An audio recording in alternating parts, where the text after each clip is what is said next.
Well, good morning, everyone. Everybody had a nice Christmas? Oh, yeah. Anybody have a stressful Christmas? Oh, yeah. Anybody experience any stress at all over the holidays? A little bit. Well, I have a confession to make, so any of you who are starting to plan for next year's Christmas already, I'm going to let you know a strategy that I developed this year and how well it worked.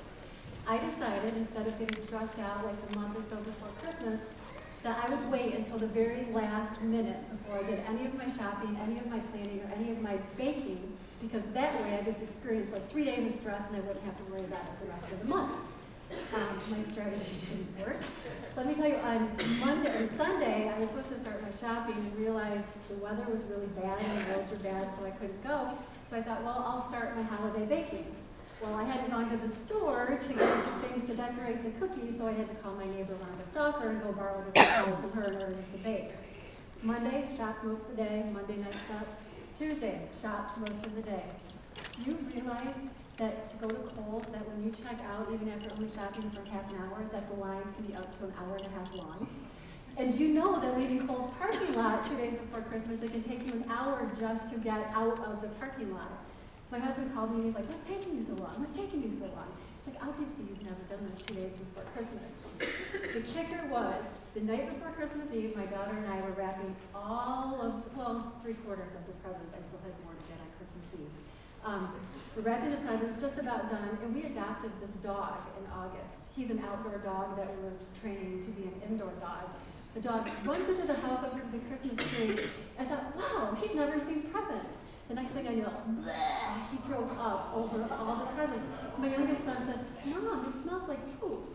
My husband said, did you know that sometimes outdoor dogs eat things outdoors? It was awful. So our presents were a mess. Wednesday morning, I'm at Myers, and I'm sure some of you may have seen me at Myers, and if you did, I totally apologize for not saying hello. I was on a mission to finish my Christmas shopping. So, Christmas Eve day, I said, I'm going to go downstairs, I'm going to finish wrapping all the presents, it'll take me about half an hour, I'll be up, and the stress is all over with. About an hour and a half later, and after my husband and my kids kept coming to the church, like, are you done yet? Are you done yet? Can we come down there? Finally, my oldest son comes down and he said, Mom, he said, are you done yet? And I said, Parker, excuse me, just a minute here. I'm experiencing a little bit of stress. He laughed in a way that I hadn't heard him laugh in a long time. And he said, Mom, he goes, you're the one who's been bragging all along that this was your new strategy to reduce your stress for the holidays. And I said, Parker, I've just changed my mind about my strategy. Next year I'm not using it. So anyways, what I wanted to do this morning, just to kind of get things going. How many of you have made your New Year's resolutions yet? Anybody made New Year's resolutions? Nobody in this room has made a New Year's resolution yet. Anybody thinking about incorporating exercising as a New Year's resolution? Okay, so what we're going to do this morning is we're going to start out with a little bit of a mental exercise. First of all, how many of you in here are in a family? How many of you here are in a family that resides in the United States of America? Okay, so you guys should know a lot about the American family, right? Okay, we're going to take a little quiz. There we go.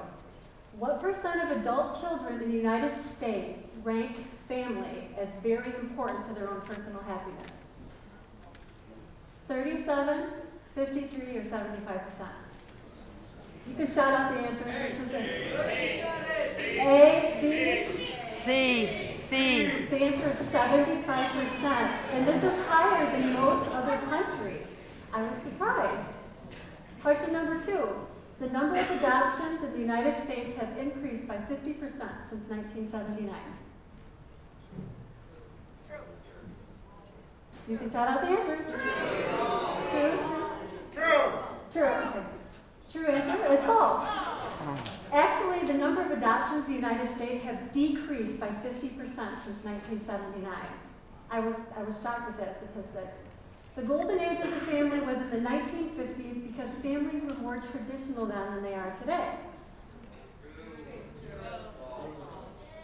Shout it out. The answer is false. Actually, what was interesting about this is in this study, and I got this from Pro Bronson, they did this fact book on the family, and they've been studying this for a really long time. And they said that actually in the 1950s, It was like one of the most hypocritical eras of what the traditional family was. Was it Ozzie and Harriet and, you know, Leave It to Beaver and the moms who were like stay-at-home moms and they cooked and they had their dresses on? If you think about it, in reality, those women were actually full-time working women pretending to be women who didn't work during that time. So it was fascinating. More children are in single-family homes today than 100 years ago. Oh, I should put the results up there.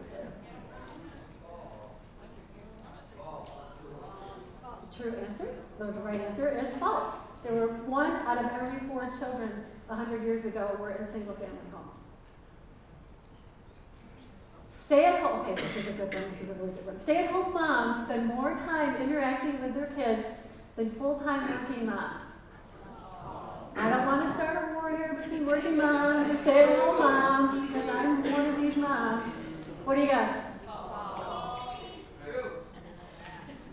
The answer is false. This study actually showed that full-time working moms actually spend 7.5 more hours engaged in interactive activity with their children than stay-at-home moms are.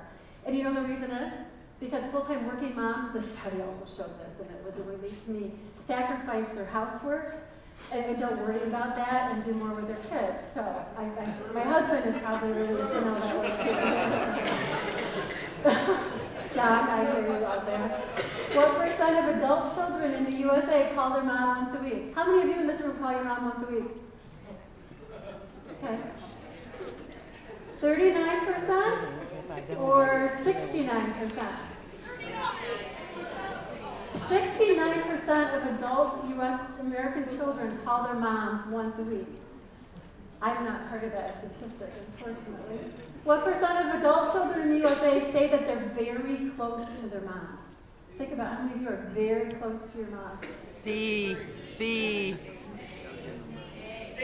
73% of the people in the study said they're very close to their moms. Okay, what % of adult children are very close to their dads? C. What do you guys, Jeremy? You guys say? Okay. Oh. Now what do you guys? 57% say that they're close to their dads. Okay, this statistic shocked me too. Half of all U.S. parents are involved with 5 or more school activities with their children. This includes sports, band, parent-teacher conferences, like 5 or more activities. True. The answer was true. I was amazed by that. Half of all of the U.S. parents are involved with 5 or more activities. I thought that this was fascinating.